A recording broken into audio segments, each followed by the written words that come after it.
राय साहब, जरा मैं एक चीज समझूं, मुझे तो ये बिल्कुल सोची समझी रणनीति लग रही है कि जानबूझ के सरकार इस इशू को हवा दे रही है। ये सबको पता है इस इशू में कोई दम नहीं है। ये सबको पता है कि ये इशू कोर्ट में 2 मिनट भी नहीं ठहरेगा। सरकार के जो बड़े मुद्दे थे, बेरोजगारी, महंगाई, उससे सरकार पहलगाम के ओट में बचने की कोशिश कर रही थी। तो वहां ट्रम्प जी ने वहां इनकी उठक बैठक करानी शुरू की। अब सरकार के सामने दो तीन नहीं क्या रहा था, सरकार के सामने 2-3 बड़े प्रश्न हैं। उसका एक ये प्रश्न है कि भाई पहलगाम में चूक किसने की ये बताओ, तो सरकार उससे बच रही है। ट्रंप जी आपके नाम से कैसे सीज फायर डिक्लेयर कर रहे हैं, कैसे ट्रंप जी कह रहे हैं कि नहीं पाकिस्तान और ये बैठ के करो, अगर है तो हम भी इसमें कर लेंगे। कश्मीर इशू की बात वो कैसे कर रहे हैं, इस पे सरकार जवाब नहीं दे रही है। और एक इंपॉर्टेंट चीज अभी हुई है जिसपे आज और हम लोग नहीं डिबेट कर रहे हैं। जस्टिस गवाई जो दलित वर्ग से आते हैं, चीफ जस्टिस ऑफ इंडिया हैं, सेकंड दलित बने हैं, बड़ी बात है। महाराष्ट्र में जब जाते हैं तो वहां का ब्राह्मण मुख्यमंत्री देवेंद्र फडणवीस अपने मुख्य सचिव और अपने डीजीपी और अपने पुलिस कमिश्नर को उनकी अगवानी में नहीं भेजते हैं, जो कि नॉर्मल प्रोटोकॉल किसी भी चीफ जस्टिस ऑफ इंडिया को मिलना चाहिए। और चीफ जस्टिस ऑफ इंडिया इस बात को अपने भाषण में कहते हैं। मैं ये बात इसलिए कह रहा हूं कि ये सारी चीजें बहुत सिस्टमैटिक ढंग से हो रही हैं। मैं सेकंड राउंड में आके जरा प्रेसिडेंशियल रेफरेंस की भी बात करूंगा, लेकिन पहले राउंड में ये जो मामला अभी उठाया गया है ये प्रोफेसर साहब का, ये आपको नहीं लगता है कि ये जानबूझ के एक कोशिश है जिसमें मुख्य मुद्दे से बात अलग हटके लोग इसमें उलझे रहेंगे, भाई इनको कर दिया, कैसे कर दिया। ये पता है कि ये सुप्रीम कोर्ट में गया मामला एडमिट हो जाएगा। मेरे हिसाब से ये टिकने लायक ही मामला नहीं है। तो आपकी एक टिप्पणी की इसके पीछे नियत क्या है, क्यों किया है इसको? जी, सबसे पहले तो मैं पब्लिक इंडिया के इस प्रभावशाली मंच पर हमारे आदरणीय अग्रज भाई साहब का, जो ट्रम्प के देश से अभी सस्य श्यामला भारतवर्ष में लौटे, उनका स्वागत कर रहा हूं। और आप और शीतल जी अमेरिका में रह के भी जिस तरह से बेबाकी से बोले, लोगों से संवाद किया, और अमेरिकी भारतीयों ने, अमेरिकी लोगों ने जिस तरह से आपका स्वागत किया, आपके सम्मान में उन्होंने सभाएं की अमेरिका के विभिन्न शहरों में, और जिस तरह से भारत के आंतरिक राजनीति के सारे तनावों को आपने निडर होकर निर्भीक तरीके से रखा, मुझे लगा कि यही ताकत जो है ये प्रोफेसर साहब के अंदर थी, जिसका इनको कीमत चुकाना। आप अमेरिका में गए, आपको सेंसर नहीं कर पाए, आप अमेरिका के कई प्रांतों में जाकर अपनी बात कहे, आप पर रोक नहीं लगी। लेकिन एक प्रोफेसर अपनी यूनिवर्सिटी में, Ashoka university, one of the best private university in India, और सारी पढ़ाई उनकी कैम्ब्रिज ऑक्सफोर्ड की है, और राजा महमूदाबाद के परिवार के हैं। एक बहुत बड़ा क्रेडेंशियल है इनका देशभक्ति और इस देश में के डेमोक्रेसी के मेन स्ट्रीम में रहने का। उनको उसके पीछे देखिए सर, एक चीज है, सीज फायर के बाद माननीय नरेंद्र मोदी जी ने जो कहा कि ऑपरेशन सिंदूर जारी रहेगा, उसी का आप एक्सटेंशन से नहीं, ये ऑपरेशन सिंदूर ही चल रहा है, जिसमें जो पाकिस्तान के विरोध के बजाय, पाकिस्तान के खिलाफ बोलने के बजाय आंतरिक राजनीति में वो मुस्लिम विरोध में घूम गया और मुस्लिम को टारगेट कर रहा है। अब हमारी जहाजें नहीं उड़ रही हैं, हमारे मिसाइल नहीं जा रहे हैं, लेकिन इनके हिंदुत्व की जो बर्बर सेना है, जो उनके पतित खरीद बुद्धिजीवी हैं, उन्होंने अपना सारा निशाना मुसलमानों की तरफ कर दिया है। और उस निशाने की एक बानगी आपने देखा कि हमारी जो कर्नल सोफिया कुरैशी को किस तरह से टारगेट किया, और टारगेट ही नहीं किया। अगर आज सुप्रीम कोर्ट का आपने रिएक्शन सुना होगा जजेस का, उन्होंने कहा कि पूरे देश का शर्म अभी भी सर जो है शर्म से झुका हुआ, जिस तरह से तुम्हारे मंत्री ने जो बयान दिया है। और उसके बावजूद, मंत्री के बयान के बावजूद सरकार कुछ नहीं कर रही है। FIR Madhya Pradesh Chhattisgarh high court, Madhya Pradesh high court का एक सीनियर जज एफआईआर को सुधार रहा है, उस पर भी कोई कार्रवाई नहीं कर रही। इतनी निर्लज्जता का आपने प्रदर्शन किया, और किस लिए किया? क्योंकि सरकार का समर्थन है। वो ऑपरेशन सिंदूर का एक एक्सटेंशन है, जिसमें क्योंकि इसी के ठीक बाद, आपको याद हो, सबको याद होगा, इसी के ठीक बाद मध्य प्रदेश का जो डिप्टी सीएम है, वो उसका पता नहीं वो क्या नाम है, वो कौन बेवड़ा या क्या उसका जो है, उसने कहा कि भारतीय सेना जो है वो मोदी जी के चरणों में नतमस्तक है।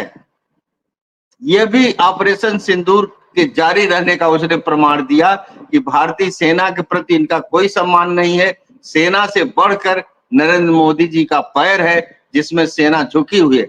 उसके बाद अभी देखिए, राजस्थान का विधायक मुकुंदाचार्य, सारे दुनिया ने देखा कि मुकुंदाचार्य तिरंगे से मुंह पोंछ रहा है।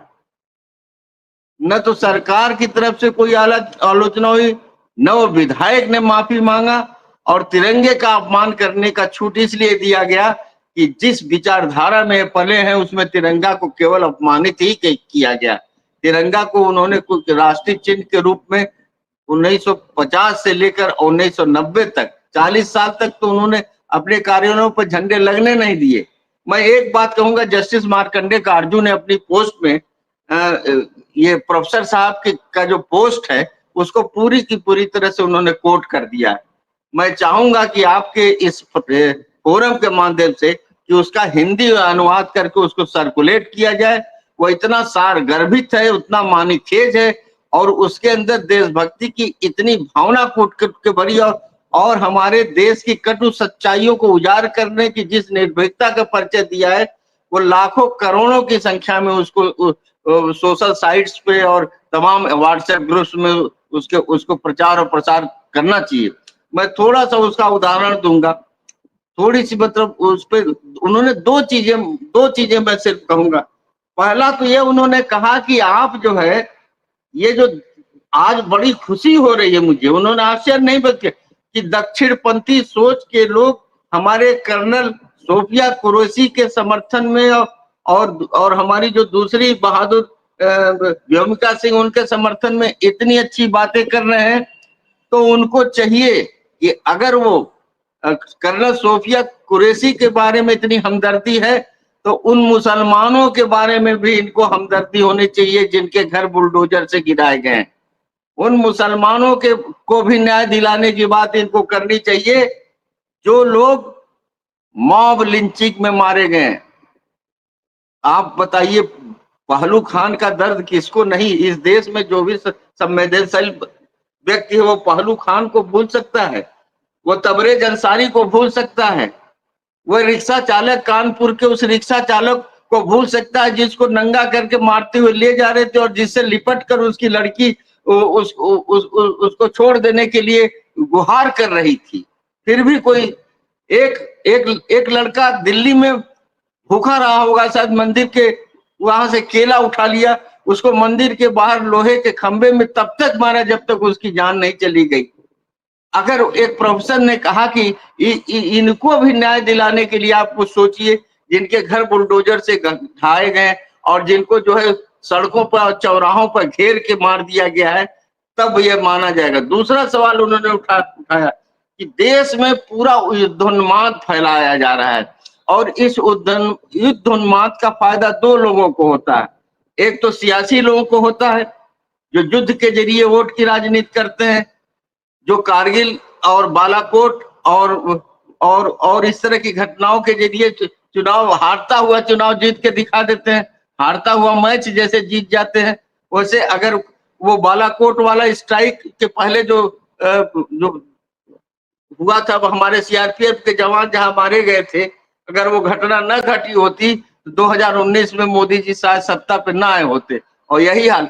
तो उन्होंने कहा कि दो तरह के लोगों को फायदा होता है, एक तो जो इसका सियासी इस्तेमाल करते हैं और दूसरा हथियार बेचते हैं, और सबसे ज्यादा भुगतान इस देश की गरीब जनता या किसी भी देश की गरीब जनता, युद्ध का सारा बोझ उसके कंधे पे रहता है, उसकी पीठ पे रहता है। तो इतना सेंसिटिव बात आप देख लीजिए, आप अब तो युद्ध खत्म, ये जो संघर्ष है उसका विराम हो गया। अब कितनी जगह सारी दुनिया से कितनी खबरें आ रही हैं भारत की सेना के बारे में, पाकिस्तान के, ये जो महाशक्तियों का हस्तक्षेप हुआ, जिस तरह से भारत के और पाकिस्तान के आंतरिक मामले में, कश्मीर के आंतरिक मामले में जिस तरह से ट्रंप कूदा है, और जिस तरह से भारत ने अपनी संप्रभुता को दांव पे रख दिया है इस बार, उस पे जो बहस हो रही है उसको छिपाने के लिए सारी कुछ किया गया, सारा ध्यान इधर बढ़ जाए, सारा सारा बहस इधर हो जाए। और यही नहीं, सिर्फ इनके साथ नहीं हुआ, अभी आजमगढ़ में आयशा का स्टेट प्रेसिडेंट है, 4 फर्स्ट क्लास है, जेआरएफ है, बहुत ब्रिलियंट स्टूडेंट है इलाहाबाद यूनिवर्सिटी का, उसके एक पोस्ट पर उनके खिलाफ मनीष कुमार के खिलाफ एफआईआर किया गया। अभी अभी एक घटना घटी जो नागपुर में किसी साहित्यकार की स्मृति में एक कार्यक्रम हो रहा था जिसमें फैज की कविताएं पढ़ी गई। एफआईआर ये हुआ कि फैज की कविताओं से माओवाद का प्रचार यहाँ किया जा रहा है। तो ये जो असहिष्णुता का जो दौर है, उसमें दलित को भी आपने बताया है कि कैसे चीफ जस्टिस ऑफ इंडिया को बंबई में रिसीव करने के लिए न तो डीजीपी आए, न पुलिस कमिश्नर आए, न चीफ सेक्रेटरी आए। और ये तो उनको समझ जाना चाहिए कि जब हम जय भीम करके भारत की न्यायपालिका के शपथ मंच पे चढ़ रहे हैं, जब हम बयान दे रहे हैं कि मेरे जीवन में मैं जो कुछ हूं, अगर अम्बेडकर साहब न रहते तो मैं उस झोपड़ी से नहीं निकल पाता जिस झोपड़ी में अमरावती में मैंने अपना जीवन शुरू किया। तो जो सरकार संसद में जिसका गृह मंत्री बोलता हो कि जितना तुम लोग अम्बेडकर करते हो उतना राम राम किए होते तो अब तक स्वर्ग की प्राप्ति हो जाती। तो अम्बेडकर की तरफ हिकारत से देखने वाला यह सत्ता और अम्बेडकर को अपने जीवन का रक्षक मानने वाला सीजेआई, दोनों का आमना सामना होगा तो सीजेआई को यह सहना पड़ेगा। सीजेआई क्यों, हमारी जो माननीय द्रौपदी मुर्मू है, क्या उनको नए पार्लियामेंट को का कोई फर्श छूने, कोई चौखट छूने को मौका मिला? न उनको शिलान्यास में बुलाया गया, न उनको उद्घाटन में बुलाया गया। और सुनते हैं इसके पहले वाले राष्ट्रपति को तो उड़ीसा के किसी मंदिर में दर्शन की भी अनुमति नहीं मिली थी, शायद सच है या गलत। तो ये तो पूरी परंपरा चल रही है, ये तो हिंदुत्व के दर्शन का हिस्सा है। लेकिन सबसे बड़ी खुशी की बात मुझे है कि अशोका यूनिवर्सिटी की पूरी फैकल्टी, सारे टीचर और सारे विद्यार्थी प्रोफेसर साहब के साथ है और कह रहे हैं कि इस तरह की चीजें नहीं बर्दाश्त की जाएगी। और जहां तक महिला आयोग की बात है, महिला आयोग के अंदर शर्म रही होती, राज्य महिला आयोग हो चाहे राष्ट्र महिला आयोग हो। तो बीएचयू की 2 लड़कियों को आरएसएस से जुड़े लोगों ने रेप किया, महिला आयोग के अंदर थोड़ी भी लज्जा होती तो सबसे पहले वो बनारस में वो आती, सबसे पहले उन जगहों पे जाती, चाहे हाथरस में जाती, चाहे वो लखीमपुर खीरी में जाती जहां पर महिलाओं को निर्वस्त्र किया गया, चाहे प्रतापगढ़ में जाती जहां पर एक अधेड़ महिला के गले में जूता डाल के उसके मुंह में कालिक पोत कर घुमाया गया। ये तो सरकारी एजेंट हैं, बिल्कुल उसी तरह से हैं जैसे तमाम चैनलों पे जो जिनको आजकल हिंदी और भाषी लोग एंकरानियां कहते हैं। ये तो इनको वही बोलना है, वही काम करना जो सत्ता कहती है। और जहां तक मीनू जी बोली हैं कि 16% मुसलमान जा रहे हैं, मुसलमान इसलिए जा रहे हैं इस डेलीगेशन में कि मुसलमान को वही बात कहनी है विश्व मंच पर जो मोदी जी की तरफ से उन्हें कहने के लिए कहा जाएगा। मुसलमान को अगर यह छूट हो या किसी भी नागरिक को यह छूट हो कि अपने दिल की बात कहे तो युद्ध को लेकर वो बहुत सारे सवाल उठा सकता है। भारत पाकिस्तान का जो लोहिया जी कहते थे कि एक बड़ा एका बनना चाहिए हम लोगों के, भारत पाकिस्तान हो चाहे बांग्लादेश हो। आज सोच लीजिए कि कोई भी पड़ोसी देश भारत के साथ नहीं है। बांग्लादेश, लंका और नेपाल, म्यांमार, कोई भी देश भारत के साथ नहीं है। और ये जो टीम जा रही है इस पे भी ध्यान देना चाहिए कि 3 देश जो है, अजरबैजान है और वो जो जहां पर एक दूसरा तुर्की और चीन, इन तीन देशों में इनके प्रतिनिधि नहीं भेजे जा रहे हैं। तो इस तरह से वर्गीकरण कर रहे हैं कि जो आपका साथ नहीं दिया उसके उन देशों में आप समझाने नहीं जाएंगे कि आपको भारत का साथ देना चाहिए। अभी आपको IMF का लोन दिया गया पाकिस्तान को, एक भी मुल्क जो है भारत का साथ नहीं दिया जी और भारत को खुद भी उस मीटिंग से बाहर होना पड़ा। तो जी जी जी। पूरे के विदेश, तो ये एक बहुत गंभीर संकट, उससे आंख ठीक। मोड़ने के लिए इसको बचाया गया है। लेकिन भारत का पूरा नागरिक समाज प्रोफेसर साहब के साथ खड़ा है और न्यायपालिका एक सेकंड के लिए भी इस एफआईआर, देखिए बड़ा वहां सेक्शन 79 में एफआईआर हुआ है। 79 का मतलब है कि एक आप ऐसा काम कर रहे हैं जिसमें महिला के सम्मान और उसके उसकी उसके अंतरंगता में आप हस्तक्षेप कर रहे हैं। तो इस तरह से बदतमीजी पूर्ण धाराओं में उनको उनकी छवि खराब की जा रही है। 152 में एफआईआर हुआ कि आप एकता, अखंडता और संप्रभुता के लिए खतरा है।